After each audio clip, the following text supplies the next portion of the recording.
Hello, this is Dr. Natalie Lenore Blackman coming back to you with Abiding in the Secret Place. And today I wanted to talk a little bit about miracles in the month of Iyar. And this is because I've just experienced an awesome miracle this morning. And I apologize if you can hear my dog panting in the background. The only place I can get away.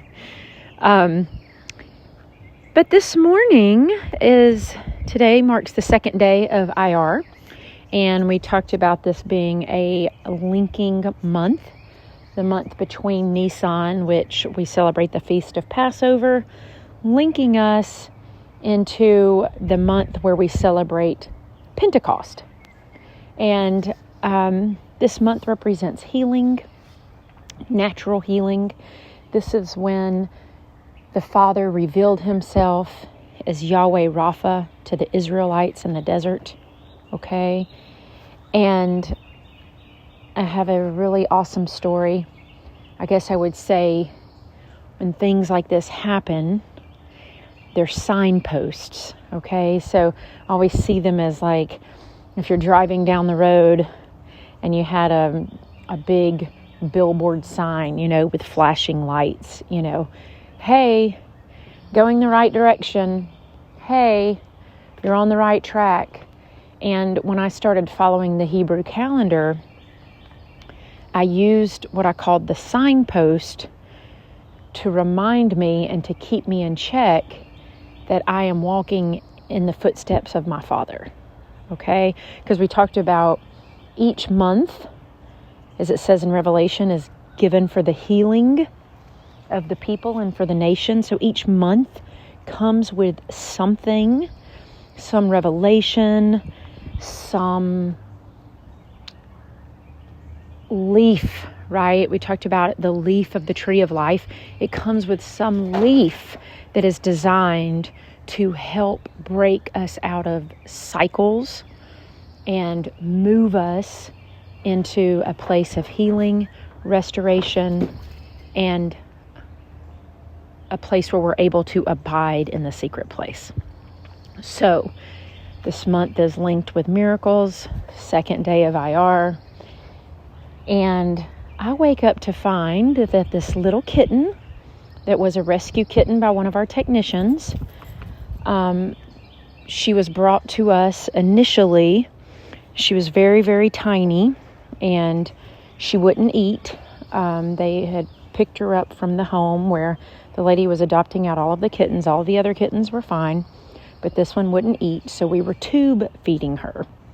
And tube feeding is where you pass a feeding tube down the esophagus and you feed them milk that way. Okay, so we were tube feeding this tiny kitten, which is extremely common. And we got her a little bit stronger, and my technician took her back, and she was left with her brothers while she went out of town, and the kitten digressed or regressed. We're not for sure what exactly happened, but they rushed her to me one morning because she was comatose, and she was completely moribund.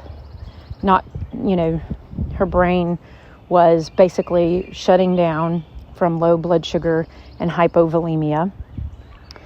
And I said, well, I'm going to pass a tube, try to get some dextrose into her and see if we can't bring her back, warm her up. And we did. And we were just all excited, that we were able to save her. She was still very, very tiny. I don't think she was even 2 pounds at that point. She was about 1.5 when my technician rescued her. And so that day, because she was so weak, I was going to continue tube feeding her. So I passed the tube, and she had, within the day, developed, I guess, a little more energy, a little more strength, and bit the tube with those little tiny sharp kitten teeth and swallowed it. And this is a tube that was about 3 inches long. Okay, it's an 8-inch French red rubber catheter, if some people are familiar with that. And so fairly large. And then I panicked, of course, in all my years of tube feeding animals, wildlife, kittens, puppies. This has never happened. And so she wasn't in a place, obviously, to sedate her and to try to, retrieve the tube. So I continued to feed her. I took her in and continued to feed her for 2 weeks to get her a little bit stronger, to see if we could see about retrieving the tube. And I had a dream about what to do to retrieve the tube. And so I was really excited about that. But I do have some trauma related to fear and anesthesia from all my years of surgeries. I've just done so many. And with only a few losses in my lifetime, in my career, it is still a source of trauma for me. It's something I still have to continue to work on with the Lord.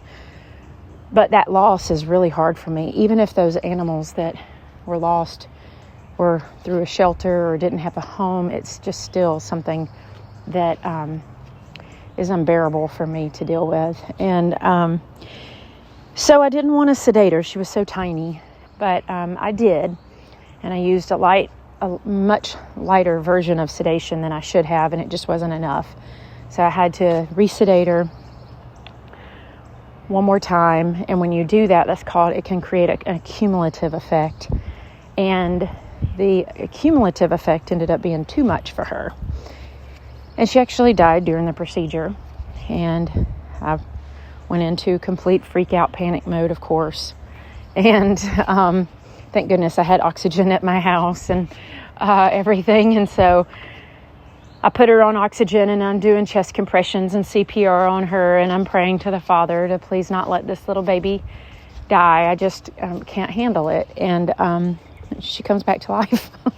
And I mean, when I say it was a miracle, you can ask my husband. It was a complete miracle. And so she comes back. I've only had that like twice in my career where they actually came back without brain damage. And she comes back, and without brain damage, within 2 hours she's ready to eat again. And this was about 2 months ago. And so I said, I'm going to leave the tube in there. I'm not going to approach that again. It may fibrose into the tissues, which means the body will accept it as part of itself. It could cause an obstruction, or it may just become part of her stomach. And because her tummy was too tiny for it to move into the intestines. And I mean, I could palpate it in her stomach. And so I just said, I'm going to give it to you, God. You are the CEO of Wellbeing Medicine, and I'm giving this to you. You're Yahweh Rapha. I did it my way. Well, I did it according to a dream that God gave me, but I did my way, and the fear got in my way. And so I'm going to leave it up to you. Thinking that maybe in a month or 2 months, or maybe when she was a little bit bigger, she's still only about 3.5 pounds, that might go in and try again when she's stronger. But trusting the Father, asking Him to let her pass this tube. Let this be a natural thing for her, that I don't want to put her through anything else. And today, I told you this story to tell you this. When we walk in the secret place with the Father, when we walk through the seasons, which I say getting in sync with Him, when we get into His footsteps, right? I want to walk where He's walked. He knows what I need this month. Okay, this is the month for natural healing.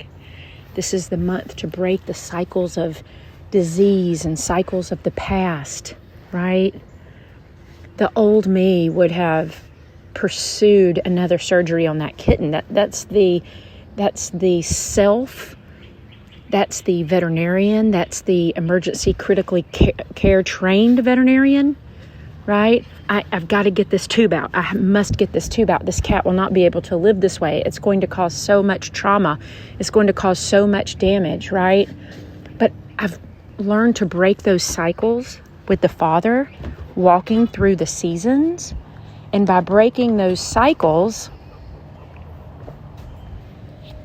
allow Him to be the natural healer. Allow Yahweh Rapha to come in and do what He does, which is to bring miracles.